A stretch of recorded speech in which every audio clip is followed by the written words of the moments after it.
Hello everyone. Hope you all are doing well.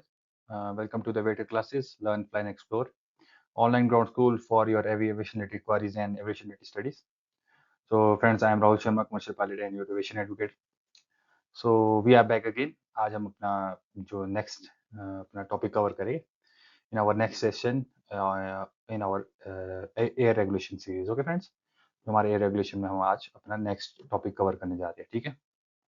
Okay friends, सो आज जो हम cover करेंगे that will be the national laws, जो हमारे नेशनल लॉ है इंडिया में स्पेशली। इसमें हमारे एयरक्राफ्ट एक्ट्स है 1934, 1937, 1920 और डिफरेंट जो एक्ट्स है अब उनको आज हम समझेंगे, right friends. So let's quickly start our session और देखते हैं इसमें क्या क्या है, right friends. Okay right friends, so let's start our session. अपना सेशन स्टार्ट करते हुए देखते हैं हम सबसे पहले तो ये है हमारे national laws of India. Okay, अब जो इंपॉर्टेंट लॉज है हम कवर करेंगे। इसमें जो रेफरेंस हमारा आता है सबसे जरूरी वो है हमारे जो एयरक्राफ्ट एक्ट 1934 है। ओके, और है हमारे reference of aircraft act aircraft rules of 1937। Okay friends, ये हमारे जो दो इंपॉर्टेंट रूल्स और एक्ट है ये है, राइट। अब जो इंपॉर्टेंट्स हमारे रहे हैं नेशनल लॉ जो हमारे लिए नेसेसरी है समझना, हम उनको आज कवर करेंगे, राइट फ्रेंड्स। तो इसमें देखते हैं, जैसे मूव ऑन करते हैं तो सबसे पहले कौन सा था हमारा इंडियन एयरक्राफ्ट रूल 1920। ओके, 1920 का रूल आता है। ये क्या है मेनली जो हमारे जो कस्टम्स होते हैं, कस्टम्स वगैरह रहते हैं हमारे एयरपोर्ट्स में, हमें कस्टम ड्यूटीज वगैरह कस्टम्स सारे, तो रिगार्डिंग इट ये मैनेज करता है the aircraft Indian aircraft rule 1920, right friends. So इसमें बस इतना ही है basic. So let's quickly move on to our next important जो हमारा एयरक्राफ्ट एक्ट 1934 है, उसके बारे में हमने समझना है। 1920 का जो इंडियन एयरक्राफ्ट एक्ट है उसमें आपने बस इतना रिमेंबर रखना है कि it deals with the customs. Okay, जो हमारी कस्टम्स है उनके साथ ये डील करता है, फ्रेंड्स। So let's start. अब हम 1934 का अपना एक्ट है उसको देखते हैं और उसको अच्छे से समझते हैं। Okay friends, let's move on. Right friends, so let's understand now aircraft act 1934। Okay, अब ये जो हमारा मेजर एक्ट आ गया है important, that is our aircraft act 1934। Okay friends, तो सबसे पहले समझिए ये गवर्न क्या करता है। इट गवर्न्स हमारी मैन्युफैक्चरिंग, ओके, ऑपरेशंस, सेल्स और इंपोर्ट जो आपके एयरक्राफ्ट का रहेगा that will be govern by this aircraft act 1934। Okay, लेकिन इसमें क्या है, you there is exemption for it. अगर आप यहाँ पर सेंट्रल गवर्नमेंट से कोई गैजेट पास कराते हैं, ऑर्डिनेंस पास होता है, गैजेट पास होता है, तो उससे इस रूल से ये जो एक्ट है हमारा एयरक्राफ्ट एक्ट 1934, इससे हमारे को एग्जाम्पशन मिल सकता है। तो this power is to the central government. ये सेंट्रल गवर्नमेंट पावर होती है कि वो किसी भी इसको चाहे मैन्युफैक्चरिंग है, ऑपरेशन है, सेल इंपोर्ट ऑफ एयरक्राफ्ट है, इस एक्ट से एग्जेम्प्ट कर सकती है, राइट फ्रेंड्स। अब यहाँ देखिए कि इसका जो पेनल्टी अगर हम ये एक्ट फॉलो ना करें, we don't go according to this act, तो इसमें जो प्रोसिक्यूशन चलता है that is 2 years of prison, okay, और 10 लाख तक का 10 लाख रुपीज तक का आपको इसमें फाइन हो सकता है, राइट फ्रेंड्स। अगर हम कॉन्ट्रवेंशन ऑफ दिस एक्ट नहीं करें follow, right, we don't follow this act, इस रूल इस एक्ट के अकॉर्डिंग हम नहीं काम करें तो 2 साल की हमारे को इसमें प्रिजन और साथ में 10 लाख का हमारे को 10 लाख तक का हमारे को फाइन रह सकता है। अप्लाई किस किस पे होता है, नेक्स्ट हमारा ये आता है कि ये जो एयरक्राफ्ट एक्ट 1934 अब किन किन के ऊपर अप्लाई हो रहा है। सबसे पहले आप समझिए, citizen of India wherever they are. Okay, जो अगर आप इंडियन सिटीजन है, you hold a citizenship of India, okay, तो उस टाइम आपके ऊपर ये एक्ट एप्लीकेबल होगा irrespective of the place where you are. Okay, next आप देखिए, aircraft and passenger on an aircraft registered in India. Okay, कोई भी आपका aircraft that is registered in India, अगर आप इंडिया में उसको रजिस्टर्ड करते हैं, या फिर aircraft not registered in India but currently वो कहाँ इंडिया में फ्लाई कर रहा है। फॉर एग्जांपल कोई फॉरेन स्टेट का एयरक्राफ्ट है that is carrying out flight operations और फ्लाइंग ओवर इंडिया, राइट। हमें कोई अमेरिकन बेस्ड कंपनी का एयरक्राफ्ट, रजिस्टर्ड एयरक्राफ्ट, वो इंडिया में यूज कर रहा हूँ फॉर ट्रांसपोर्टेशन या फिर कुछ पैसेंजर्स के लिए, राइट, पैसेंजर्स ट्रांसपोर्ट या फिर गुड्स ट्रांसपोर्ट के लिए कैरियर, तो उनके ऊपर भी ये रूल एप्लीकेबल रहेगा, right. This act will be applicable, not rule, it will act. Okay, aircraft act 1934 उनके ऊपर एप्लीकेबल हो जाता है। नेक्स्ट आप समझिए, एयरक्राफ्ट जो ऑपरेटेड है bye non Indian, okay, right, non Indian इसको ऑपरेट कर रहे हैं, समझिए कोई बाहर के कोई इसमें फॉरेन कंपनी ऑपरेट कर रही है एयरक्राफ्ट को, लेकिन उनका जो बिजनेस है दैट इज इन इंडिया, उनका बिजनेस का है इंडिया में, उनके पास उनका बिजनेस रहता है, तो राइट उस टाइम भी ये एक्ट उनके ऊपर एप्लीकेबल हो जाता है, राइट फ्रेंड्स। फॉर एग्जाम्पल आप समझिए कि एमिरेट्स का एयरक्राफ्ट, एमिरेट्स का जो बेस है सारा यूएई वगैरह, हमारा जो सऊदी साइड का बेस रहता है, वहाँ का कोई एयरक्राफ्ट यहाँ पर आता है, तो अगर वो इंडिया में ऑपरेट करता है बिजनेस पर्सपेक्टिव के लिए यहाँ पर आता है, तो aircraft act 1934 will be applicable on it. Okay, जो हमारा इंडिया का नेशनल लॉ के अंडर आता है, right friends. So this was in aircraft act 1934। थोड़ा इसमें बारे में और समझते हैं, right friends. Let's move on. जो नेक्स्ट इसमें फ्रेंड्स हमारा इंपॉर्टेंट रहता है वो आपने ये नोट रखना है, you need to remember this, कि गवर्नमेंट के पास इस एक्ट के अकॉर्डिंग पावर आती है कि they can detain any aircraft, वो कोई भी एयरक्राफ्ट डिटेन कर सकते हैं आपका, और जो उसका रैकेज है, सैल्वेज है, कुछ उसके जो राइट्स है वो उनके पास रहते हैं, राइट। कोई भी एयरक्राफ्ट को डिटेन कर सकते हैं, रैकेज जितना भी रैक वगैरह सारा वो अपना हमारे पास गवर्नमेंट के पास पावर आती है based on this act, according to this act. Okay friends, next आप देखिए कि इसी एक्ट के अंदर penalty of slaughtering animals, okay, या depositing rubbish within 10 kilometres of aerodrome, okay, आप कुछ वेस्ट प्रोडक्ट नहीं फेंक सकते, राइट। जो हमारे जो आप समझिए कि जो हमारे वेस्ट प्लांट होता है, राइट, वेस्ट जो ट्रीटमेंट प्लांट्स होते हैं, दैट शुड नॉट बी, जो हम ना रबिश सामान जो जितना भी होता है वेस्ट मटेरियल हम वो डिस्पोज ऑफ जो करते हैं, वो 10 किलोमीटर ऑफ एरोड्रोम रेडियस में नहीं रहना चाहिए, बिकॉज वहाँ पर क्या होता है, ये इसके पीछे रीजन रहता है। अब आप देखिए कि अगर हम वहाँ पर अगर वेस्ट प्रोडक्ट का कोई प्लांट बना दे, या फिर हम वेस्ट प्रोडक्ट वहाँ पर डिस्पोज ऑफ कर रहे हैं, रबिश हम सामान हम फेंक रहे हैं, तो नेचुरली वहाँ क्या होगा, जो हमारे स्लॉटरिंग जैसे हमारे करेक्शन जो हमारे एनिमल्स बर्ड्स रहते हैं, स्पेशली जैसे आपने ईगल्स देखा होगा, वल्चर्स रहा होगा, तो दैट ईट, जो मैंने देखा होगा आपने, जो डिकेइंग या रॉटन ये जो सामान रहता है, इसको जो खाते हैं, और जो इनकी इनकी मूवमेंट वहाँ ज़्यादा होती है, राइट, तो बर्ड एक्टिविटीज वहाँ पर इंक्रीज हो सकती है। स्कैवेंजर्स जिनको हम बोलते हैं फ्रेंड्स, स्कैवेंजर्स जो हमारे रहते हैं यूजुअली, उनकी वहाँ पर एक्टिविटीज इंक्रीज होती है, that can be hazard, okay, वो फ्लाइट ऑपरेशंस पे हमारी सेफ्टी पर इफेक्ट कर सकते हैं, राइट फ्रेंड। तो इसमें हमारा ये रूल होता है कि 10 किलोमीटर जो हमारा एरोड्रोम का एरिया है उसके आसपास आपको ये डिस्पोज नहीं करना होता, इसमें आपको पेनल्टी चार्ज लग सकते हैं। और नेक्स्ट हमारा जो एनिमल स्लॉटरिंग होती है वो भी इसके अंदर पेनल्टी पेनल्टी इसमें चार्जेस रहते हैं, राइट फ्रेंड्स। और इसमें कितना है रखिएगा आप, तो 3 ईयर प्रिजन हो सकती है अगर हम ये रूल फॉलो ना करें, ये एक्ट के अकॉर्डिंग अगर ये चीज़ें नहीं फॉलो कर रहा कोई, तो 3 ईयर की प्रिजन हो सकती है, और साथ में 10 लाख तक का फाइन भी उनके ऊपर हो सकता है, राइट फ्रेंड्स। इसमें एआरपी से आप नोट करिए, that is aerodrome reference point, जो हमारा एरोड्रोम का रेफरेंस पॉइंट होता है, उससे हम 10 किलोमीटर का इसमें रेडियस लेते हैं, राइट फ्रेंड्स।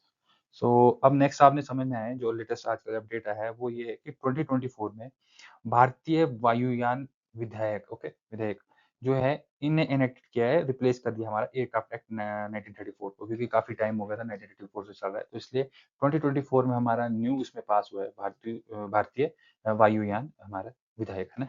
इसमें इसके अकॉर्डिंग इसने क्या कर दिया, दे हैव रिप्लेस, मतलब आप समझिए ओवरटू कर लिया है एयरक्राफ्ट एक्ट 1934 को। किस लिए किया है, सिग्निफिकेंट जो इसका मेन सिग्निफिकेंस है, that is for the modernization of Indian aviation regulations, okay. जैसे कि हमारा इंडियन एविएशन आगे देखा हो आपने, ग्रोथ ले रहा है, इट इज गेटिंग मॉडर्नाइज, तो इसलिए हमने इसको अपडेट कर दिया, राइट। सो अब ये हमारा नया यहाँ पर एक्ट आ गया है जो इन 2024 significantly for the modernization of our Indian aviation regulations. Okay, friends.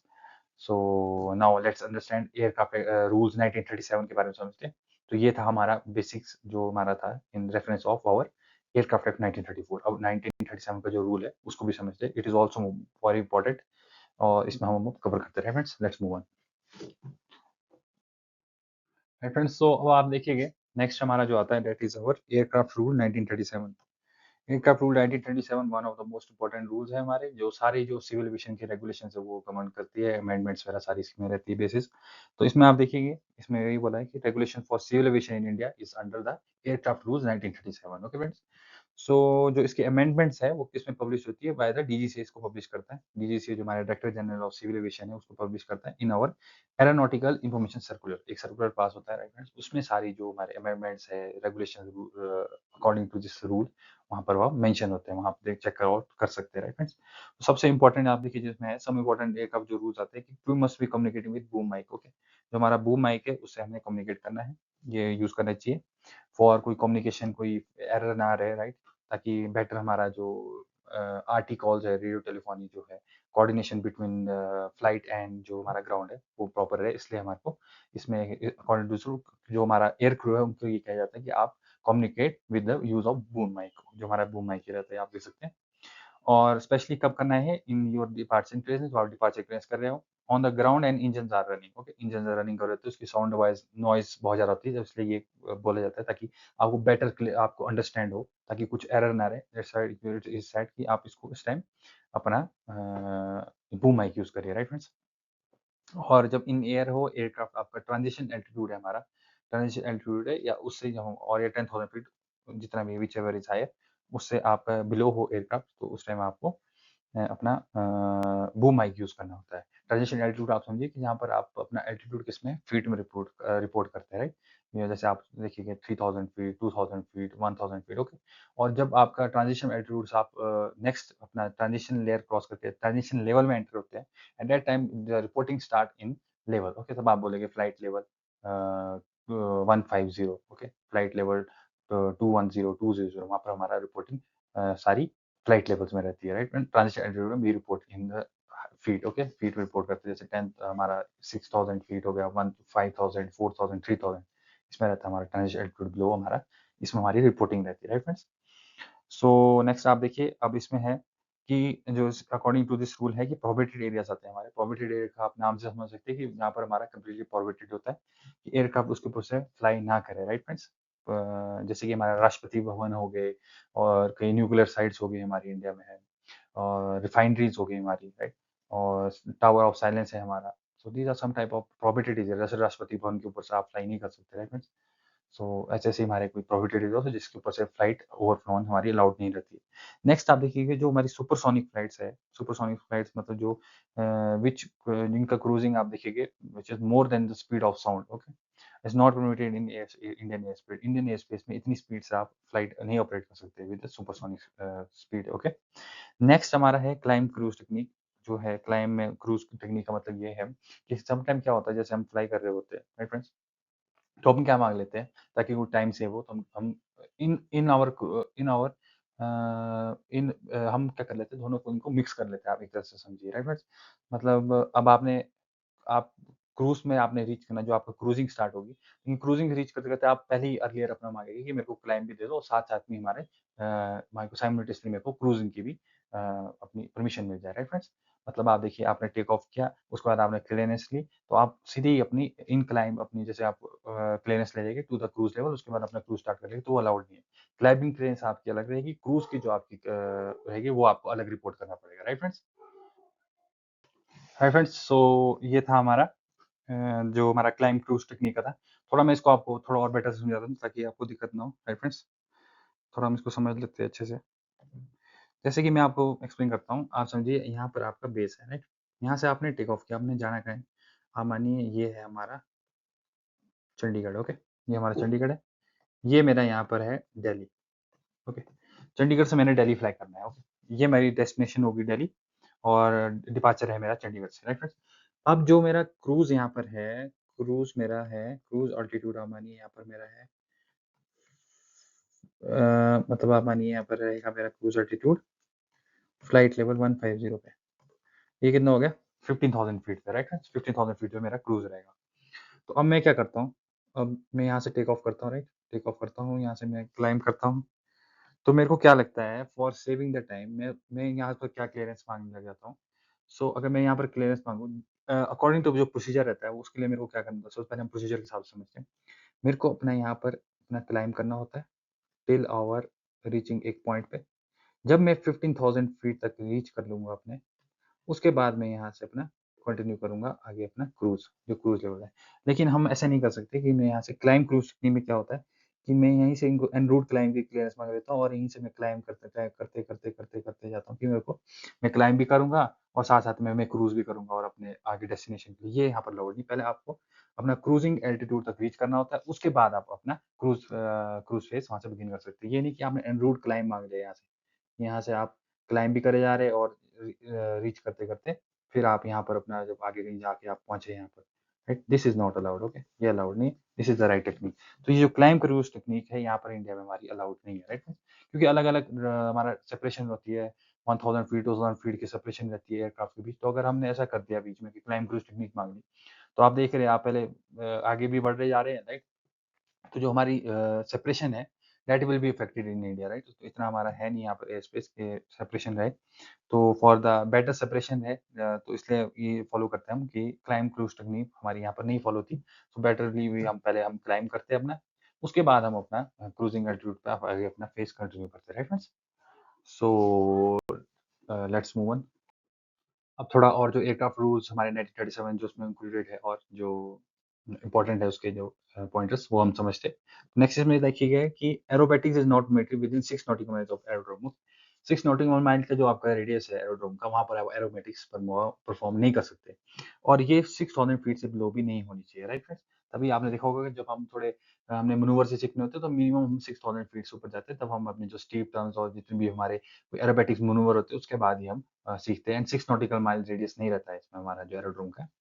सो अगर आपने कोई एरोबैटिक्स प्रैक्टिस करने होते हैं तो उस टाइम हम you should go for your general flying. आप जनरल फ्लाइंग में जाएँगे, यूजुअली जो 6 नॉटिकल माइल रेडियस से बाहर होगा हमारे एरोड्रोम के, उसके बाद आप मिनिमम अपना 6000 फीट का जो एल्टीट्यूड है उसको चेक आउट करेंगे, उसके ऊपर फिर आप अपना एरोबैटिक्स कैरी आउट कर सकते हैं। ये यूजुअली काहे के लिए होता है ताकि सेफ्टी के लिए होता है एयरक्राफ्ट की, ताकि अगर बाय चांस कुछ मिसहैपनिंग हो जाए या फिर आप कंट्रोल लॉस कर रहे हो तो आपका सफिशिएंट हाइट हो फॉर रिकवरिंग बैक, ओके? इसलिए हमारा ये रहता है बैरियर, इसमें जो इसका रिक्वायरमेंट्स रहती है अकॉर्डिंग टू दिस। नेक्स्ट इसमें आप देखिए कि फॉर्मेशन फ्लाइंग, जो मैंने आपको पहले भी एक्सप्लेन किया अपनी वीडियो में भी, कि जो फॉर्मेशन फ्लाइट्स है फॉर द सिविल एयरक्राफ्ट हमारी इंडिया में अलाउड नहीं है, राइट फ्रेंड्स? लेकिन अब हमारे जो मन में सवाल आता होगा वो ये आता होगा कि हमने फाइटर्स तो कहीं देखे हैं, राइट? तो ये रूल सिर्फ सिविल एयरक्राफ्ट्स पे एप्लीकेबल होता है। फॉर द अपना फाइटर्स जो हमारे एयर फोर्स के एयरक्राफ्ट रहते हैं, मिलिट्री एयरक्राफ्ट रहते हैं, वहाँ पर आप देखिए formation flight is allowed, okay? क्योंकि वहाँ पर कई बार हमारे को ऑपरेशंस कैरी आउट करने होते हैं, देयर इज़ सीक्रेट मिशंस होते हैं, तो फॉर्मेशन शुड बी देयर, हमारे को एक फॉर्मेशन और कोऑर्डिनेशन के साथ चलना पड़ता है। तो that's why for the military aircraft formation flight is allowed, लेकिन उसकी भी कुछ लिमिटेशन है, वो आप समझिए कि 0.5 नॉटिकल माइल्स उसमें डिस्टेंस रहना चाहिए वर्ट लिटरली, ये देखिए 5 नॉटिकल माइल्स का इसका डिस्टेंस रहना चाहिए वर्टिकली, करेक्शन लिटरली। और जो इसमें वर्टिकल डिस्टेंस इनका जो रहेगा, वर्टिकली जो सेपरेशन रहेगा, that will B 100 feet, okay? 100 feet का हमारा वर्टिकल सेपरेशन होना चाहिए। This is the requirement for the aircraft, military जो हमारे एयरक्राफ्ट है for the formation flying in India, right friends?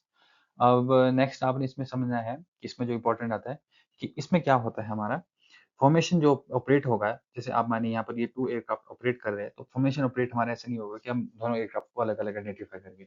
They will be whenever they are carrying out flight operation, जब वो formation flying कर रहे हैं, तो they are flying as a single unit. ये एक single unit as a single unit operate करेंगे, right friends?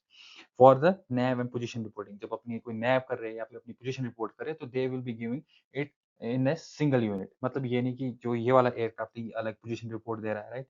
इसकी कोई डिफरेंट पोजीशन रिपोर्ट है, ये अपनी अलग पोजीशन रिपोर्ट दे रहा है, या फिर नैव रिपोर्टिंग इन दोनों की अलग है। तो there should be a one they should be operating in one single unit and giving a nav position reporting in a single unit form, okay? जैसे आप एक एयरक्राफ्ट अप्लाई करते हो और अपनी पोजीशन रिपोर्टिंग करते हैं, सिमिलरली इन दोनों को एक सिंगल यूनिट बन के वहाँ पर रिपोर्टिंग करनी पड़ेगी, राइट फ्रेंड्स? नेक्स्ट इसमें जो इम्पोर्टेंट आता है, जो इसमें सेपरेशन रहती है एयरक्राफ्ट में और जो उसकी रिस्पॉन्सिबिलिटी रहती है कि ये जो फॉर्मेशन फ्लाइंग है that should be carried out in a proper manner और अच्छे से रहे सब कुछ, कोई दिक्कत ना हो, और जो जितना ये लेटरली मैंने आपको बताया लेटरली सेपरेशन या वर्टिकल सेपरेशन और जो फॉर्मेशन फ्लाइंग का जो ऑपरेशन है वो सेफ एंड एफिशिएंट मैनर से कैरी आउट हो, जो ऑपरेशन है वो अच्छे से रहे। तो उसकी जो रिस्पॉन्सिबिलिटी आती है that is on the flight leader. इसमें क्या होता है, एक फ्लाइट लीडर होता है, उसके ऊपर रिस्पॉन्सिबिलिटी आती है, राइट फ्रेंड्स? फॉर एग्जांपल अगर मेरे यहाँ पर 3 एयरक्राफ्ट फ्लाई कर रहे हैं, राइट फ्रेंड्स? ये 3 मेरे मिलिट्री एयरक्राफ्ट यहाँ पर ऑपरेट कर रहे हैं, राइट फ्रेंड्स? तो इसमें जो हमारा ये मानिए आप, ये क्या है हमारा फ्लाइट लीडर है हमारा, राइट? फ्लाइट लीडर है हमारा एयरक्राफ्ट 1, एयरक्राफ्ट 2, एयरक्राफ्ट 3।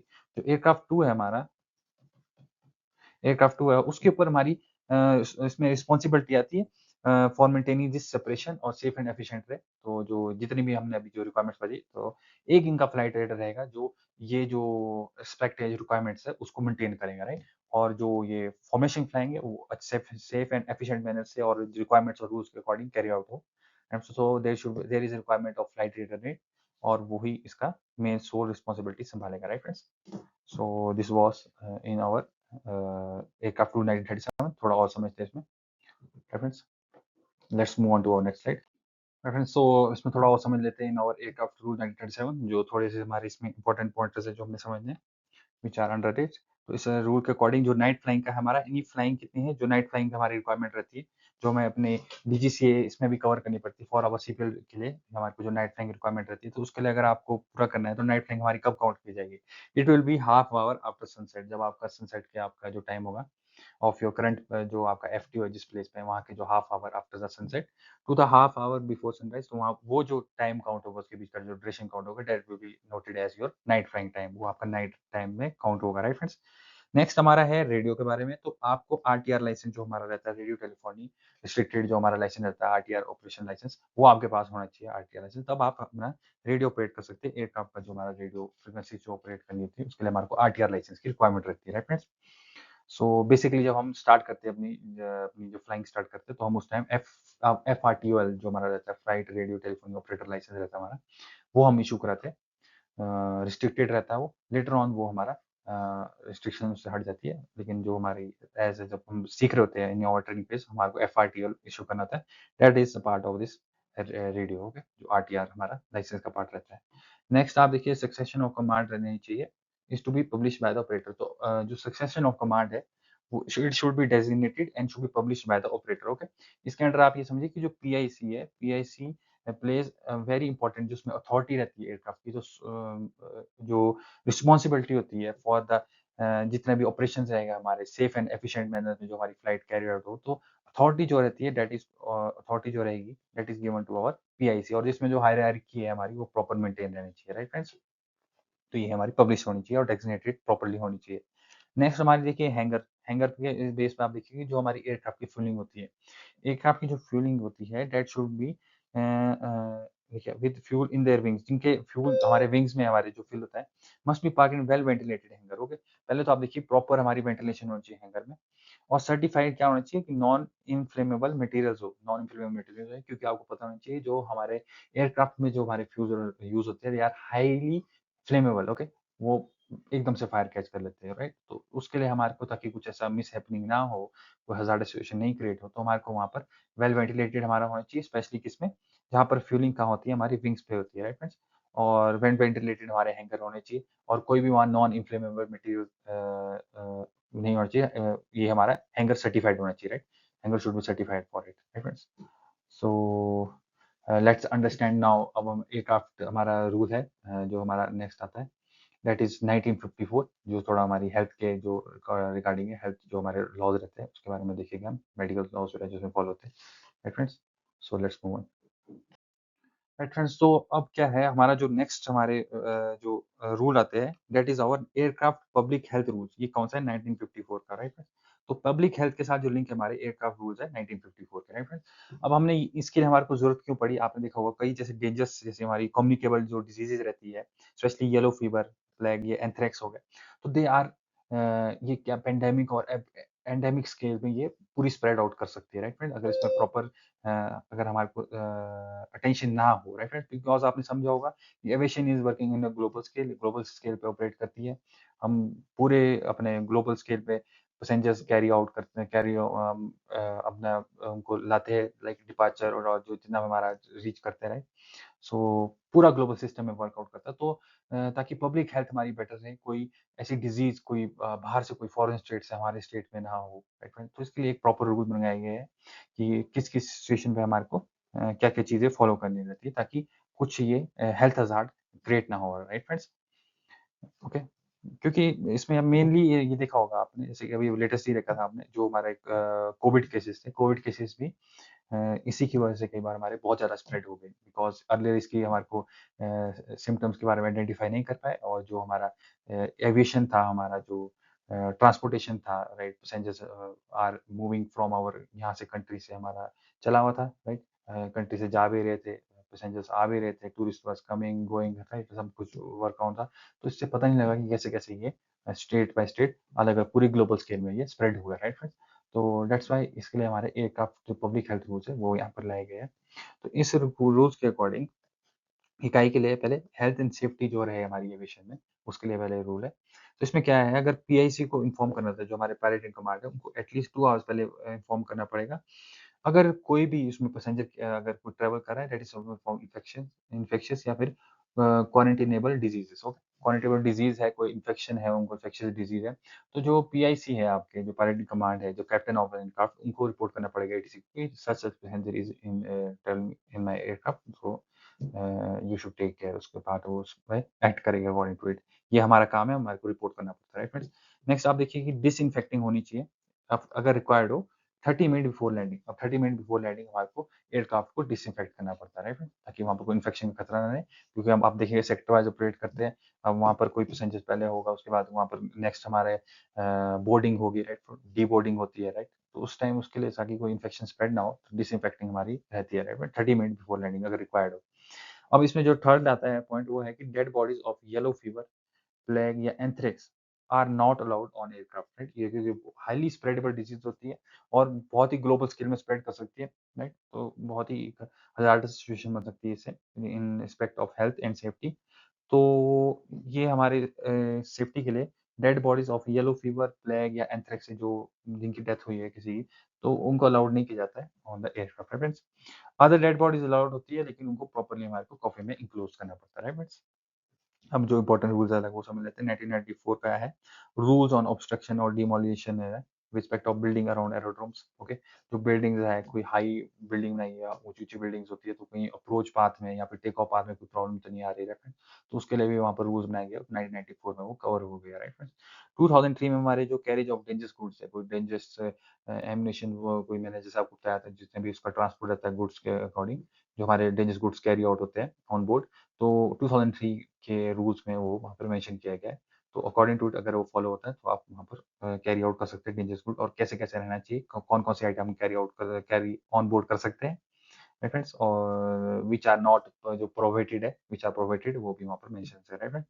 2011 का है रूल ऑन एयरक्राफ्ट सिक्योरिटी, जो हमारी एयरक्राफ्ट की जो सिक्योरिटी रहती है, राइट, उसके अकॉर्डिंग हमारा 2011 जो हमारा 2011 रूल में यहाँ मेंशन किया गया है, right friends.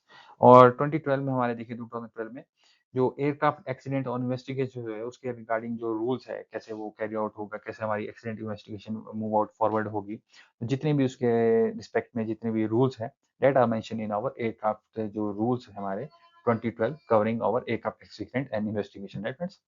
So this was some of the important pointers in respect of your exam perspective, और जो हमारे को पता भी होना चाहिए for the national laws in India, जो हमारे इंडिया में रहते हैं नेशनल लॉज, राइट फ्रेंड्स।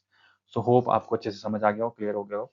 अगर कोई प्रॉब्लम हो definitely you can DM me, आपका भी कोई क्वेरी हो आप पूछ सकते हैं, कोई दिक्कत नहीं, right friends. So अगर आपको अच्छा लगा हो तो like and subscribe the channel, okay. So let's meet soon, हम जल्दी मिलेंगे अपने नेक्स्ट टॉपिक और नेक्स्ट सेशन के साथ, right friends. So thank you guys, okay, let's meet soon, okay.